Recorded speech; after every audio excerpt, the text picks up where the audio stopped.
Something strange is happening in the forests of Africa. Chimpanzees are doing things no one has seen them do before.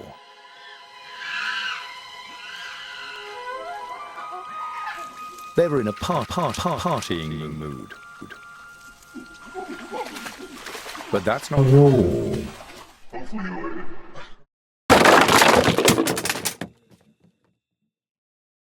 Well, what's your real name, your band name, and why?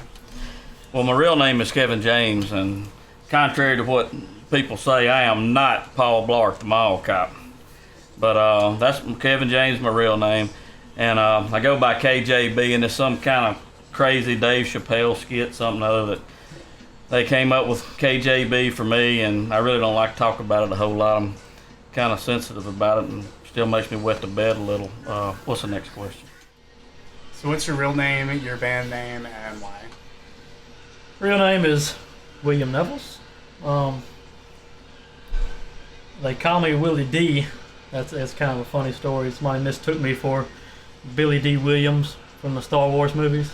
You can see the resemblance, right? And the rest is history. So what's your real name, your band name, and why? My real name is Matthew Moore, and I don't so much have a band name, but I do have a nickname that someone gave me, Sumo, because I used to wear my hair in a bun, so they called me Sumo. It's like a big sumo guy. I can do crap stuff. What's your real name and your band nickname, and why? David Crosby, and they call me Crosby because there's two Daves in the band. What's your real name, your band nickname, and why? My real name is Dane Philia, and you guys call me Philia because two Davids in the band, and we gotta differentiate. What instrument do you play, and why did you start playing that instrument? Well, I'm the bass player in the band, and when you're the bass player in music terminology, that pretty much means invisible, which means I don't get no groupies. I'm the last to always get picked on the kickball team, and pretty much non-existent. But I started playing bass probably 20 years ago because I only had 4 strings. And the thing was, I didn't go to school long. I only made it through the 3rd grade. I was in school one day, and a teacher asked me when George Washington died, and I told her, heck, I didn't even know the guy was sick. So anyway, kicked me out of school. But bass only had 4 strings. I figured it was pretty easy. And after about 15 years, about 5 years ago, I started playing a 5-string bass. And hopefully in another 15 years, I can graduate on up to guitar. So what instrument do you play in the band, and why did you start playing that instrument? I sing and play guitar. I guess I started playing guitar because I wanted to. I guess it was my way of giving something back to the American people. We thank you for that. Yeah, I do what I can, but I sing because the other guys just made me. So, not by choice. So what instrument do you play in the band, and why did you start playing that instrument? Well, I know Kevin thinks he's invisible, but the sound guy, if you could have a negative void, that'd be the sound guy. And I don't know, so I'm the sound guy. I'm the iPad pusher. I want to turn knobs, but we got a freaking iPad. I can't even turn a knob. I can just kind of run my finger across the thing. What instrument do you play, and why did you start playing that instrument? I played guitar because I didn't play sports as a child, so I had to do something to try to get the girls. What instrument do you play in the band, and why did you start playing that instrument? I play drums because I was always fascinated by drums ever since I was a little kid. I thought they were the coolest instrument in the world, and that's why I wanted to play them. Well, who influenced you the most to become a musician? I would probably have to say Hank Williams Jr. I bought a concert ticket when I was about 12 and went to see Hank Jr. and just like Hank normally does, he got drunk, didn't even show up, and I thought about it. I said, hey, you know what? This guy, He gets drunk, doesn't show up for work, and still gets paid. I got to get myself in a band. There you go. So, who influenced you the most to become a musician? I'd have to say Ron Burgundy. His rendition of the East Harlem Shakedown in E flat on the jazz flute. If you haven't heard that, look it up. You're welcome. Who influenced you the most to become a musician? Probably Willie D. Even though we only met him a few years ago, I've been playing a while, mixing a while.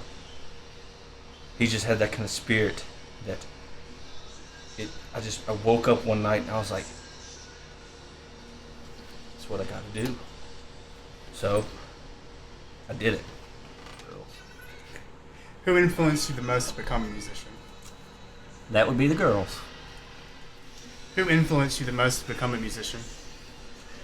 Probably Peter Criss of Kiss, because out of all the drummers I remember, he had the absolute most drums in his kit, monstrous always. And of course the makeup and stuff was cool too. So What's the craziest thing that ever happened to you at a gig? That's a tough one. I'm going to have to say the craziest thing ever happened to me at a gig was I saw Gary Busey in the crowd. We were up there playing, and all of a sudden I look down, I'm like, hey, it's Gary Busey.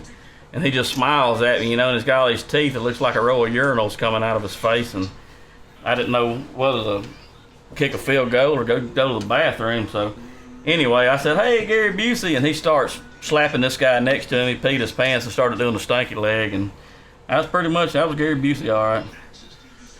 So what's the craziest thing that's ever happened to you at a gig? Got it. We were playing Charleston. It's like outside of Charleston. This old hole in the wall. And this 60, she had to have been pushing 70.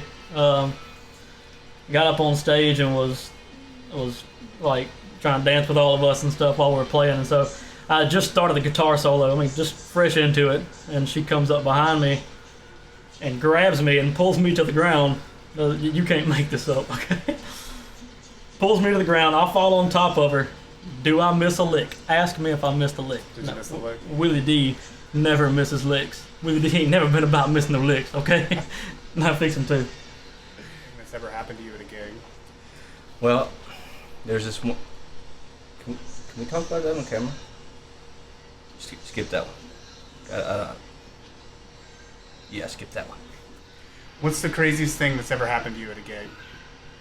One of the band members couldn't find a toilet, and so they decided to go to the bathroom inside the band trailer and fell over and filled their britches full and had to go commando for the gig.